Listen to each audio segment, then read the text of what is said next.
Wait, what? Is Coder fucking tweaking off? Don't think it's better if you take a break from Yu-Gi-Oh for a bit? Yu-Gi-Oh's my job, bro. I can't do that, okay? So I have to keep playing this game I fucking hate so I can feed myself. But I don't think it matters because my sub goal tanks constantly, so maybe I should just give up. I don't know. Holy shit, bro, are you okay? Oh my god! Actually, this is a fun little experiment. This is actually a pretty good point in regards to talking about streaming as a whole. This is probably just gonna be like a Yappaholics thing that I'm gonna do. But Coder says right here, where he's fucking tweaking out about his sub count or whatever. So I have to keep playing this game I fucking hate so I can feed myself. Coder is what's called a niche streamer. When you look at what Coder streams, for the most part, the only thing he streams is Yu-Gi-Oh! Master Duel, 99% of the time. Maybe he'll stream like a little bit of like game of the week. Maybe he'll play, you know, just like a little bit of like whatever he wants. But for the most part, 99% of his content is going to consist of Yu-Gi-Oh! Now, this is good for establishing an audience. It is very, very good if you are an aspiring streamer, if you're trying to grow, to have a niche, to have a core audience you can build your channel around. And now, niches can be extremely large, niches can be extremely small. You can be a League of Legends streamer, and there is a lot of audience. It is actually arguably the most popular game on Twitch. Look at all those fucking hours, Jesus Christ. And when you look at the potential highs and lows, even just being a, like, let's say a top 250 streamer, 7,000 viewers is easily you could live off of for the rest of your life extremely comfortably. Probably even, you'd probably just be rich. Like anything above 1,000 streamers, you're probably able to turn that into a full-time career where you're able to like whatever, which is very, very good, especially if you like the game and it cultivates an audience and it grows upon itself. It's also very easy to build a bad niche. Let's look at like Naruto Shippuden Ultimate. This is a game that nobody fucking plays and nobody gives a shit about outside of exactly like one guy ever. Let's look at the 180 days. Again, this is a game where outside of very limited amounts of hyper fans, you cannot succeed in this niche. Now, what does this mean? Does this mean that I have to min-max my fucking whatever? No. Rule 0 is do something that you actually like. If you are going to be a streamer and you want to make a long time leap, you have to be able to be comfortable doing something that you are either 100% comfortable doing for hyper amounts of long time, or be a meta slave. You could just be a slave to the meta and pick and play like whatever game of the week is like popping, and you will probably farm some amount of views if you want to do it like that. That's also something you could do. But if you want to make hyper long-term sustainable content that you personally like, you have to pick something that you like. You have to pick a niche in a game that has an audience that is not hyper oversaturated. Yu-Gi-Oh! Master Duel is a very, very good example of that. You know, the peaks are there. You know, you are able to hit, Jesus fucking Christ. You are able to hit a lot of viewers and a lot of watch time hours, but it's not so out of reach that you cannot come to prominence within the sphere. Like, think about being like a top 25 streamer. You just have to break like 130 CCV, which is a pretty easy goal. Like, top 10 channel is fucking Danny at 350. That's not impossible. And yes, you could argue like, oh, Danny like kind of leached his way off of MBT, or like, oh, Nesh kind of leached his way off of like Packer or whatever. Like, oh, Discoder leached his way off of Farfa, or oh, Farfa is, I don't know, Albanian. Now, there is going to come a point where you do hate your niche. You will hate your niche with a burning passion at a certain point. The very obvious example that I give to people is like Donkey, where like he had a very, very cultivated niche within League of Legends, and he quit because he felt like the game was not fun anymore. He felt disrespected by the game. He felt that he had a big enough of an audience to transfer to other types of content, and it worked. However, you do need to reach a certain level of status before you can perform changes like that without nuking your financials. Because I don't think I really need to mention this, but streamers are not very financially responsible people. Most streamers, you know, live paycheck to paycheck or have a job outside of streaming. I have a job outside of streaming. It's called fucking Team Blunder. I run a production studio for like content creators and VTubers. People like Nova Alkami, they have jobs outside of Yu-Gi-Oh! People like Leah, you know, she used to have a job outside of Yu-Gi-Oh! Until the incident happened. Thanks, government. Full-time streamers, if you are within a niche and you begin to fucking hate your niche, you are going to be fucking miserable because you literally have nothing outside of this niche. If you want to say, oh, well, like, we'll always watch you, Coder, some amount of people are gonna feel that way. However, when you look at his viewership per game for other games, streams. Like Master Duel, it's pretty good. You know, he averages maybe like 400 to 600 viewers. Let's look at his like over the past 90 days. You know, 500 viewers. That's a pretty respectable amount. But when you look at anything else, like game of the month, Elden Ring, like that doesn't really count because that's not long-term sustainable unless he wants to pivot to being an Elden Ring person.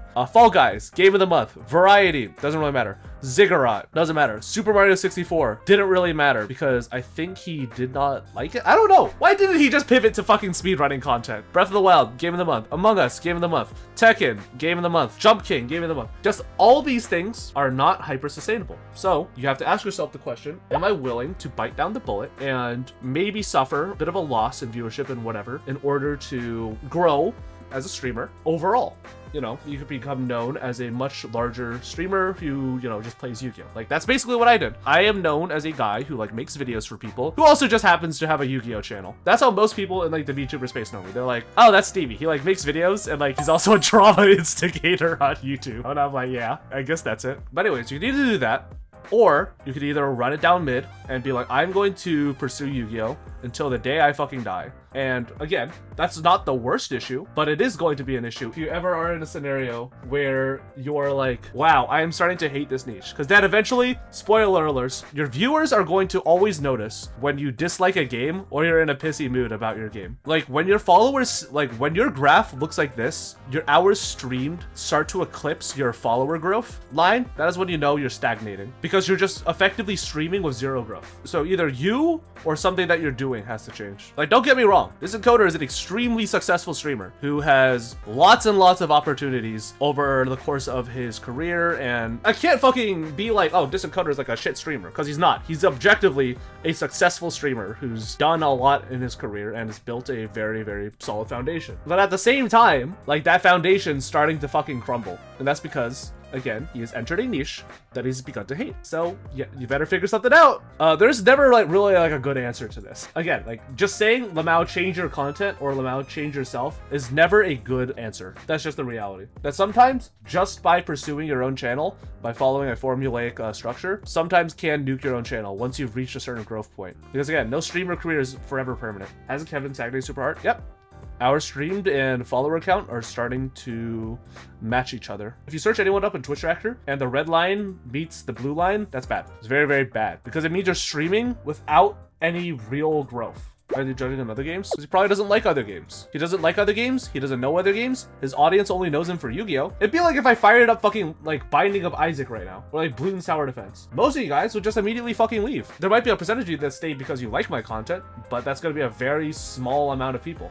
His judge stuff was what I watched for. Are you gonna tell me that you're gonna watch him judge League of Legends? Are you gonna tell me that you're going to watch him judge League of Legends replays? The answer is no. I would hate watch anything. That's my goat right there. Objectively correct decision. I don't think it matters because my sub goal tanks constantly, so maybe I should just give up. I don't know. My sub goal tanks 7,000. You make $3,500 a month. For existing. Actually, no, that's like 3,500 like pre-taxes. Let's actually check. 679, that's like 700, multiply that by 5. This is like minimum. Let's assume like there's some tier 1s. So let's assume he's got like 4,250 a month. Off of sub. What the fuck? 4,250 a month. Multiply that. Canada contractor tax rate. Let's assume, I mean, he's got a pretty nice apartment. Let's assume he makes somewhere over 55,000, upwards of 100 because he's got a YouTube channel. Multiply that by 0.8, multiply that by 12. You're getting $40,000 for playing this game. That's pretty good. Oh, to be fair, you do live in Canada, so you're kind of fucked. Oh, Canada's very expensive. I would have watched him back in the day like Digimon release. Maybe you would have. Maybe you would have. Maybe I would have. But for the most part, if you build a niche, most people will only be watching you specifically because of that niche. And if you swap over to like League of Legends, if Coder decides to like swap over to League of Legends one day, most of his viewers are not going to be there. You could see this in any streamer. Disencoder, average viewers, lifetime, 900 on Master Duel and Yu-Gi-Oh! Anything else, 200 to 400 max. That's 200 to 400 viewers max. He is going to be cutting his income by like 2/3. I mean, look at Joshua showing Pokemon. But I mean, like, you can't really count that because Pokemon is a game of the month. So you're always going to have inflated views. Josh has a large enough of an audience that even though he is swapping to a game that still does give you less views, even if it is the game of the month type shit, he is still going to have enough of a percentage of viewers who watch just because it is Josh that he is still able to make a pretty good amount of money off of. As well as when you consider extraneous content such as YouTube Shorts or long form YouTube videos or blah blah blah blah blah. Like 700 views is less than fucking 1500, obviously, but at the same time, it's a lot of fucking views. 700 views on a game of the month is like above Distant Coder's average. And by the way, 460 viewers is not actually that much money. Like averaging 400 to like 800 views as a streaming career, it's decent. You could definitely live off of your content full time, but if you ever begin to drop, you start reaching bad boy territory and you start getting fucked. I like MBT. I like MBT content. I'll say it. Despite our differences, I still like MBT and I still like his content. Like this is what healthy growth looks like, where your followers gained eclipse your hours streamed. Like again, MBT plays a little Isaac every now and then, play a little Duel Links every now and then, play a little Hearthstone. Still pretty good viewership. Better than Coders. Yeah, Coder used to hit 1K average until like, you know,